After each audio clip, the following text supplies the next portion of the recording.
Once again on EurekaRedDevils.com, we're joined by head coach Kurt Barth, who is less than a week removed from a pretty big win over a pretty well-respected program in our conference.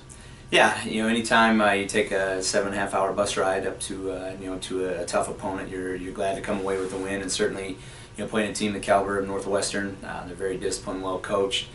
We knew we were going to be in for a tough game, and fortunately, we were able to come away with the win. Seemed like the defense turned into a pretty solid performance last week. Only allowed 15 yards rushing.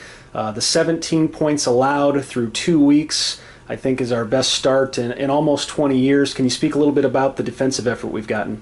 We've got a nice mix of guys on the defensive side in terms of veterans and then also newcomers that have really been able to impact us. Our guys have done a great job executing the game plan. Coach Linder and the defensive staff have all done an outstanding job of getting guys ready in the right positions, and then and really just letting our guys go out and play. And that's been a big thing. Our guys have made the plays when they've had opportunities, and we're certainly excited about that group, and I look forward to the rest of the season with them.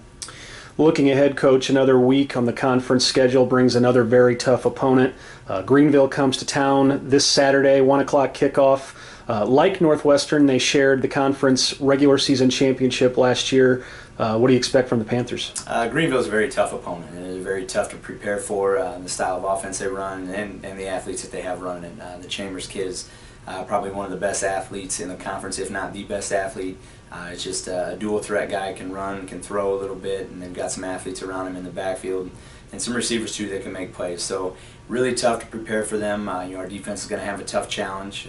The Greenville offense has torn it up the first 2 weeks, so we've got to try and slow them down a little bit. And a number of different ways we're going to attack that. Both on the defensive side with adjustments, but then probably the biggest thing for us, if we can keep their offense off the field, meaning if we can control the clock, running the football, and doing some of those things a little bit more efficiently, that's always a help as well. The less opportunities they have offensively, then the less points they can produce.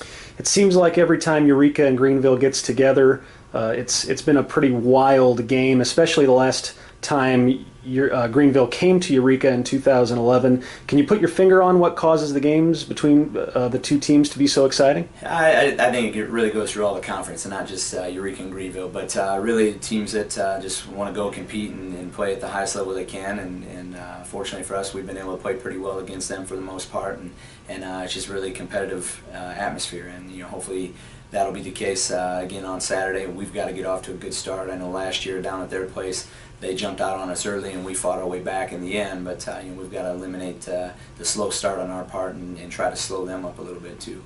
Seems like we're expecting pretty good weather and probably another pretty big crowd. Well, we hope so. In terms of the weather, it's always nice to play September games. It looks like it's going to be about 70 degrees and sunny, and we love playing in the atmosphere here at home. Our local community comes out and does a great job. Our student body does, and I know through the conference coaches, some of those guys enjoy playing here as well. It's a nice atmosphere.